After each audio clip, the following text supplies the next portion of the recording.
Alright, welcome back. I'm gonna do another coaching video or game review video real quick. This one is for Mr. Elite Sardine. Perfect name. Um, and he essentially had some disagreements with his teammate here and stuff, and I really wanna... I mean, his teammate said, oh, you're selling me out and yada yada, and what's going on here? And this one will be a lot less in depth than the one I did for God Forbid, because we are talking about 2k elo, and I really want to point out the things that we should focus on to improve here. And especially focus on what to do when we're sending into Fiesta. So first thing I checked is like match history of Yellow. He plays a lot of Fiesta.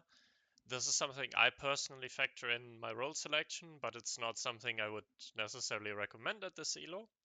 But I would have picked a different role, and here's why. So what we're looking at are the spells, right? We are greed, and spells are pawn shop, overwork, black market. And our initial role consists of Peewee, Ranger, Steed, Trent, Warpwing, Butcher, Yozora, Gatling Gun, Radiant Halo, Lord of Death. And personally, I would have picked a very similar role, but I would not have picked the Halo, and I would have picked the Ranger instead. So I would have picked Peewee, Ranger, Steed, Trent, Yozora, LOD. And why would I essentially pick the same thing as Mr. Elite Sardine, but swap the Halo for a Ranger? This is essentially for, let's say, two reasons. The two reasons being that one, it gives me a very good treant start with 5 workers and adding Ranger on 2. And the second reason is that I really want my Steed to be pumping the mana into the LOD and or on certain waves into boom trees to cover weak waves. Say on wave 9 or potentially on wave 16 where boom tree can just go nuts with Steed. And I really personally prefer having high worker openers just because it's very flexible. And in this case, we're sending into Fiesta, and sending into Fiesta, it's really, really beneficial if we have a lot of pressure. So what you would do is the following. I've started it in Sandbox. So on wave 1, you just start with a treant in third column, ideally, because this is something where you can later put a boom tree, and then you push 5 workers. And now you might say, well, hang on a second, what do I do for wave 2? Am I not weak because of typings? And the answer is, well, you're kind of weak, but you're not super weak. And what you want to do with Ranger is you want to put your trend here and then put a Ranger so that this aggro circle ends right here, and then put one Peewee in the split. And this will allow you to hold any 40 cent you can get on wave 2 with this setup. And for wave 3, you can always build a veteran if they skip more, and you'll be fine, or even you get the Daphne and then you're turbo fine. Just so you see, the most dangerous send is typically 2 snails into this.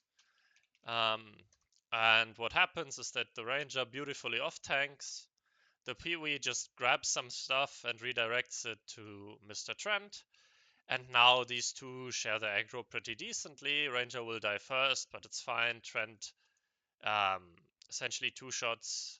I guess it shouldn't have 4 stacks here, but whatever. I'm pretty sure it also holds with 3 stacks. And even if you leak small, 5 workers, push to 6, you're in a very, very good spot.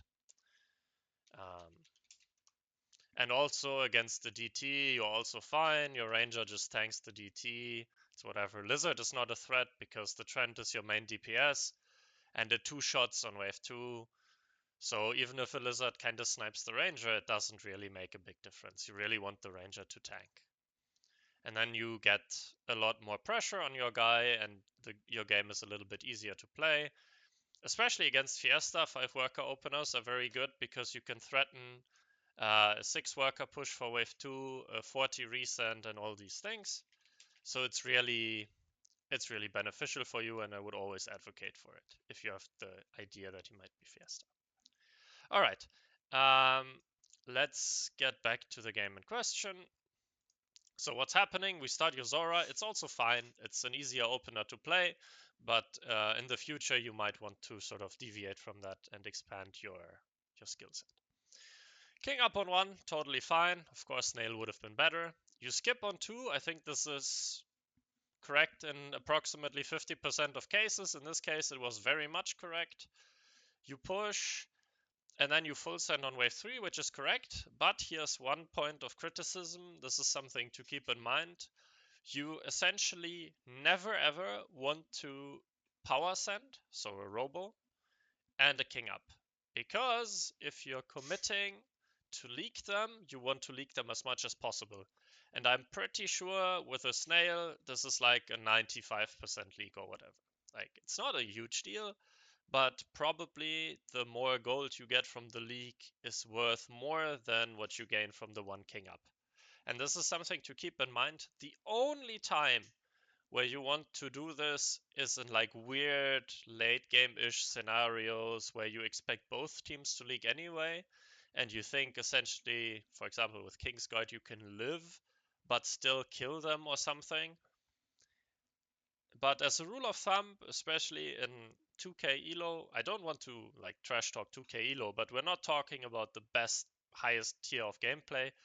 Um, just as a rule of thumb, if you're sending power mercenaries, always full send, never do king ups, never skip after income. All right, so you're 6 workers, you're pushing 7 workers. This is absolutely correct.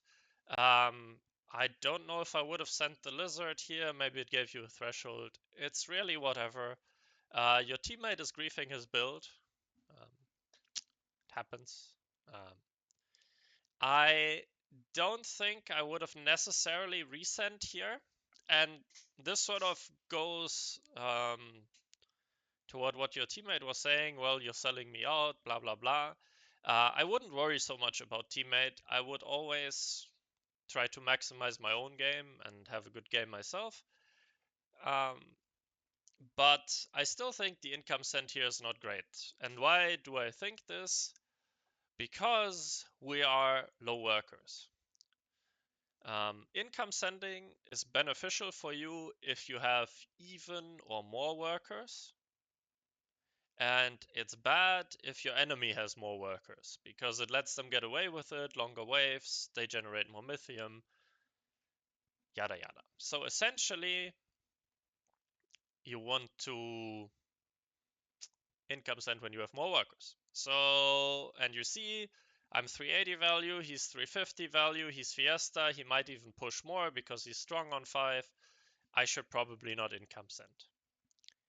And you're sending a fiend, which I assume is pre-income, and then you add the snail, which is essentially you trying to leak him.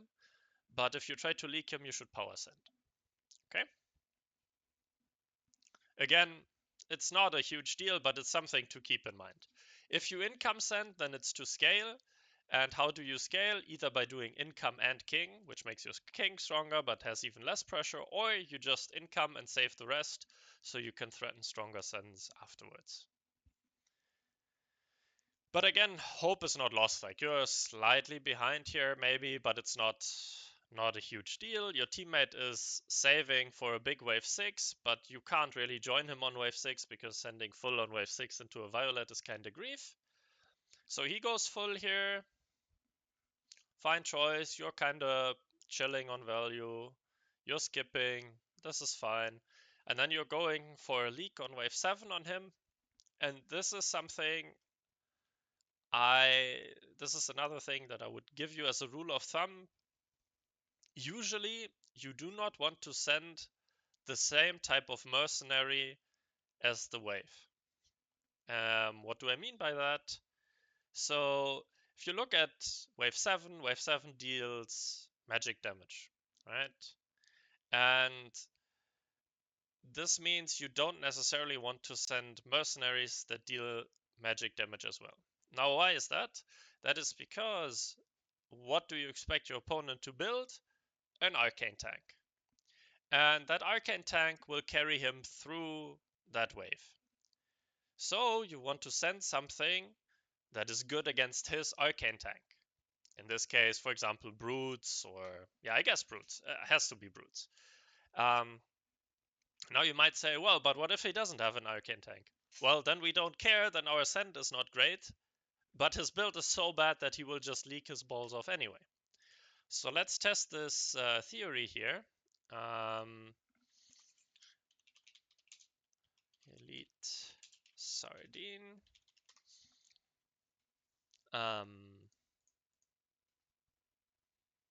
Was this game? Let's go to wave 7. Let's look at this. You probably had 2 brutes pre-income, but maybe not. Maybe you had to skip or set brute snail pre-ink. But this is a small investment that you should always make if you're going to leak your guy. Then you should be willing to invest a little bit of gold into it as well, since you're power sending already. Sure, brutes aren't amazing against the violet, but I think if you make this choice to go full here, it's probably good to brute. He's doing pretty fucking well. He's also sniping the brutes because he's very good. Oh no, he's penny leaking this one. Very important to use the penny leak emote. And this is a 60% leak. This is obviously much, much better than what happened in game. And if I see this build and I go 7 without the badger, I always send brutes. With the reasoning I just provided. All right. Now, I read in Discord that you said something like, well, I obviously should have gone 8, sorry. You can make an argument for going 8, but I don't think it's super strong. It's not super necessary to skip. Just because you kind of expect him to have arcane units anyway, and he's snowballing quite well, so it's not a huge deal to go here. Anyway, you can go 8, it's probably a decent play as well. But I don't think this loses the decision to go here, loses the game. But giving him a 22% Fiesta with a power send is, of course, very, very bad for you. Right. Your teammate got skipped, leaks to 240 income send on wave 8 because he adds 1 Wanderer instead of like selling his Graal for a bunk with an awful build. Yeah, I mean, there's not much you can do if your teammate leaks to a 240 income send with a Pota on wave 8. Yeah, no matter if he's mad, you sold me out, whatever.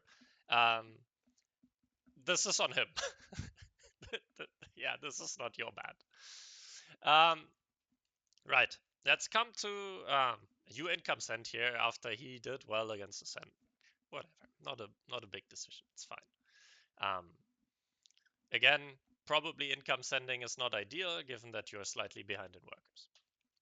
Right, let's come to wave 9, and I think this is another mistake. And also comes back a little bit to like role selection. Like your role left you quite weak for wave 9. There's not so much you can do. But a Halo is very, very weak on 9. It's range damage. You don't really want range damage. Your steeds do enable it, but it's not really good to enable a weak unit on a wave. And this really gives you quite a big leak here. I am pretty sure, and we're about to test this, you would do quite a lot better with a boom tree. And I don't know how I would build this with your setup. I would know how to build it if I had started with the Trent Ranger comp. But this is, we'll try to figure it out. There's a decent chance I will somehow figure this out.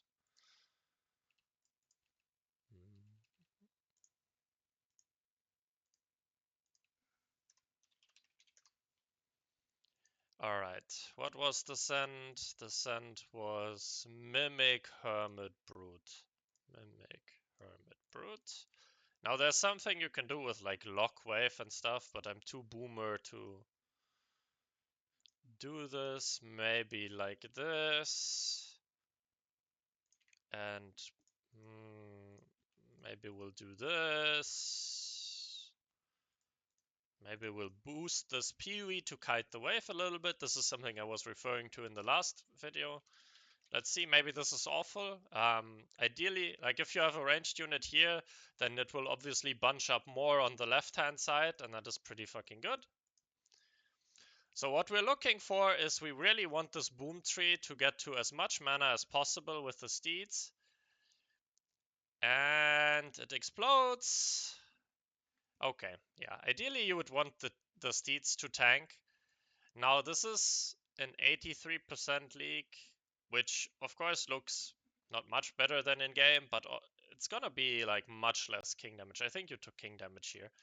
And I'm pretty sure if you fiddle around with this positioning, find a way, like maybe put this peewee somewhere here or something, to kite the wave on the steeds, then you will essentially full hold. Um, I don't want to play around with this too much, but of course the halo is really, yeah, it's rough. But you kind of need the halo with your role selection because you kind of need a range damage unit because all your other units are sort of tanky. So this goes really back to the role selection, which is also why I would have preferred the ranger over the halo. Alrighty. So yeah, you took king damage here, and I'm pretty sure you would take much, much less king damage here. But that being said, looking at your teammate, he's kind of out of the game already. So you're already, like, if you don't full hold here, you're so far behind because of what happened to your teammate and the slightly unfortunate send choice on 7 that the game is nearly unwinnable. Okay? So then we go to wave 10. We full send into our guy. This is a little bit of a, I don't know if I would make this choice kind of situation, because clearly yellow is super hard snowballing, and the only thing we have that can sort of get our game back is if we get big king damage.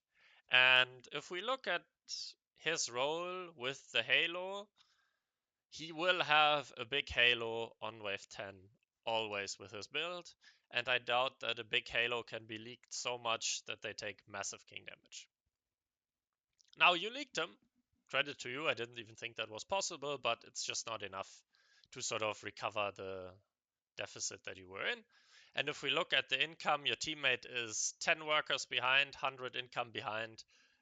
The game at this point is thoroughly lost. So I'm not going to touch too much upon what is happening now. I will talk about your reroll and spell selection really quickly, but I have to look at what you picked first. Sorry, I have to. I can't remember things because I'm old. Right. In your reroll. Reroll. Hello, editor. Ah, aha! There it is. In your reroll, you had Nightmare Curse Casket, Quarreling Catapult, Wanderer, and you decided to replace the Halo with the Catapult. That's what I would have done as well. Good choice. Rerolling on 10, also good choice, good timing. No complaints there.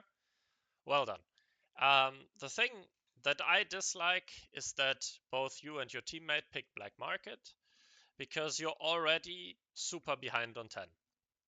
And if you're super behind on 10, you're not gonna come back by out economying your opponent. It's just not what's gonna happen. You're gonna come back by making a play and or by them making a big mistake.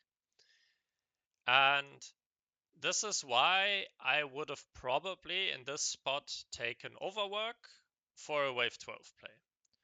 They don't look amazing on 12, and you can essentially, with the 10 cent they do, you have an angle to go 12 with a leak on 11. You're not amazing on 12 either. You probably die to ascend there, but you gotta take a big risk at this point. You're super far behind. Your teammate is already completely out of the game. So you gotta take a risk. And with them incoming here, if you had gone Overwork, played for a leak against Income King, saved yourself. You could have probably gotten decent leaks here on 12, farmed shutdown, and then you would have had a 15 or 16 angle. Probably a 16 angle. And this is the only way you can play in this spot. Now that you've gone income, the game is thoroughly over. Yellow is snowballing so hard you have no chance to ever leak him except if you suicide into him, but you can't ever suicide because your teammate is too far behind. Yes, he's leaking teal here, but it's all too little too late, and whatever happens after is just... there are essentially no plays you can make that allow you to recover this game. And especially playing from like a spot where you're so far behind, there is no real like good way of playing this. You have to do like fake suicides, full suicides, YOLO skip waves, and make completely crazy calls to recover such a game. And this is why I'm not gonna really analyze this, because what we're really aiming to do is to never be in the spot. And I'm pretty sure with these minor adjustments in the early game, you will be in a better spot. But let me be real here. I think this one is much more on your teammate than it is on you. Because he got Mega Mind into Fiesta, starts Pota, which I think is terrible, and then he kind of griefs his build, and he's raging about you having auto send on, but I don't really think it makes a big difference. And then the game is just very, very hard. One thing that I saw here is that you put Tree of Life on your Hades. This is not worth it. Hades is something that tanks last anyway, and then the region doesn't matter. Then either the wave is already dead, or there's so much alive from the wave that your Hades get overrun. You're much better off putting in uh, just some regular treants or whatever, and more steeds for them to carry. The Tree of Life on the Arctear for when did you build it? 16? Yeah, that's completely fine. Yeah, Centroids, pack imps, very decent against your guy. This is all very, very fine. And I think this is probably everything I have to say. I wouldn't worry so much about what your teammates say. Some games, people get salty when they have, like, this is something to keep in mind. I mean, it's always very, very good that you ask if you did something wrong. Props to you, because this is the only way you'll improve. And there are things you can improve, and this is something to learn from every game. I strongly believe that you can learn something from every game, but I also know that there's no way to win every game. There's no way you will ever win 100% of your games. Doesn't matter if you smurf or not. Like, whatever. The best players in the world have 60% win rate, and it's a reason. There's a reason they have 60% win rate. And if your teammate gets mad, it's often that they have a rough game because they fucked up, and then, yeah, that's it. So I appreciate you asking, and just to sum it up, I think 5 worker start / better role selection would have gone a long way. Never red send plus king up. Never send the same damage type mercenary as the wave. And yeah, don't build a Halo for wave 9. Boom Tree is by far your best solution for this wave, and this would have helped your game accelerate a lot. And on the decision whether to red send or income send, red sending or leaking is usually something you do when you have less workers than them and need to pressure them into like lowering their worker count. And if you have the same workers or more than them, income sending will accelerate your game faster than theirs. And red sending early game is very, very rough and oftentimes not worth it. It's a very big gamble, and I would not recommend it. I would always lean towards a more income heavy style as it's more stable. And that's it from me.